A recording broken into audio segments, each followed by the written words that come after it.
အားလုံးပဲမင်္ဂလာပါဒီနေ့ကျွန်တော်တို့ဗီဒီယိုမှာတော့အိန္ဒိယရုပ်ရှင်လောကမှာ2021ခုနှစ်ကနေစပြီး2025ခုနှစ်လက်ရှိအထိအကောင်းဆုံးဝင်ငွေအဲ့ဒီသက်ဆိုင်ရာနှစ်ရဲ့ဝင်ငွေအကောင်းဆုံးရုပ်ရှင်ကားတွေအကြောင်းပဲကြည့်ရမှာဖြစ်2021ခုနှစ်မှာတော့ Pushpa the Rise ဆိုတဲ့ရုပ်ရှင်ကတလူငူရုပ်ရှင်ကားဖြစ်တယ်ဒီကားကိုဒါရိုက်တာစုကူမာကဒါရိုက်တာလုပ်ထားပြီးတော့ Allu Arjun Rashmika Fahad Fazil တို့က main အနေနဲ့ပါဝင်တည်ဆောင်ထားတယ်ဒီကားရဲ့ဝင်ငွေက360ရာနေပြီးတော့383ဂရီတီဝင်ငွေရခဲ့ပြီးတော့အဲ့ဒီနှစ်2021ခုနှစ်ကအကောင်းဆုံးဝင်ငွေရတဲ့ရုပ်ရှင်ကားတွေတကားဖြစ်တယ်ဝင်ငွေအမြင့်ဆုံးရုပ်ရှင်ကားတကားဖြစ်2022ခုနှစ်မှာတော့ဒါရိုက်တာ SS Rajamouli Bahubali ဒါရိုက်တာရဲ့ဒါရိုက်ရှင်နဲ့ Junior NTR နဲ့ Ramcharan တို့တရုပ်ဆောင်ထားတဲ့ RRR ရုပ်ရှင်ကထွက်ရှိခဲ့ပြီးတော့ဒီကားကလည်းတလူငူကားရုပ်ရှင်ကားတကားပဲဖြစ်တယ်ဒီကားရဲ့ဝင်ငွေကဝင်ငွေ1253ဂရီကနေပြီးတော့1389ဂရီအထိဝင်ငွေရှိမယ်လို့ခန့်မှန်းကြည့်ပြောကြားထားတယ်ဒီကားကအဲ့ဒီနေ့ရဲ့အငင်းပွားဖွယ်မရှိဝင်ငွေအကောင်းဆုံးရုပ်ရှင်ကားတကားဖြစ်အဲ့2023ခုနှစ်မှာတော့ Jawan ရုပ်ရှင်ကဖြစ်နေတယ် Jawan ရုပ်ရှင်ကဟင်ဒီရုပ်ရှင်ကားတကားဖြစ်ပြီးတော့ဒီကားကိုဒါရိုက်တာ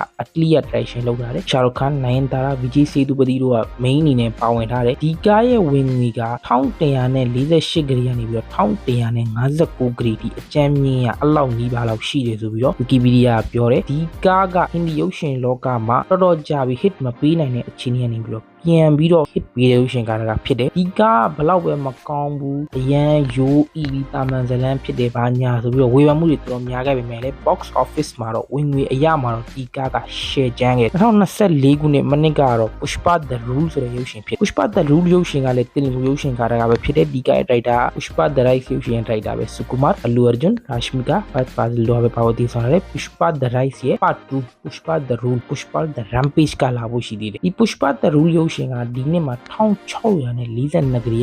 ဂရီ1800နီးပါးလောက်ဒီဝင်ငွေရခဲ့ပြီးတော့2024ခုနှစ်ရဲ့ဝင်ငွေအများဆုံးရုပ်ရှင်ကားတကားဖြစ်အငင်းပွားပွဲမရှိရက်တည်တယ်2025ခုနှစ်မှာတော့ Vicky Kaushal နဲ့ Rashmika တို့ပါဝင်တည်ဆောင်လာတဲ့ Chhawa ဆိုတဲ့ရုပ်ရှင်ကရက်တည်နေတယ်ဒီကဟင်ဒီရုပ်ရှင်ကားတကားဖြစ်တယ်ဒီကလက်ရှိအချိန်ဒီဝင်ငွေဂရီ900ကျော်နေပြီနော်ဒီကားရဲ့ဇလန်းစမျိုးဘာမှကျွန်တော်လည်းမသိဘူးကျွန်တော်လည်းမကြည့်ရသေးဘူးအဲ့ဒီကကြည့်ပြီးပြန်ကျွန်တော်တို့ channel မှာ review လာဖို့ရှိတယ်လက်ရှိအချိန်မှာတော့ဒီကဂရီ900ကျော်နဲ့လက်ရှိဒီနှစ်ထွက်ခဲ့တဲ့အိန္ဒိယရုပ်ရှင်တွေထဲမှာဝင်ငွေအကောင်းဆုံးရုပ်ရှင်အဖြစ်ရပ်တည်နေ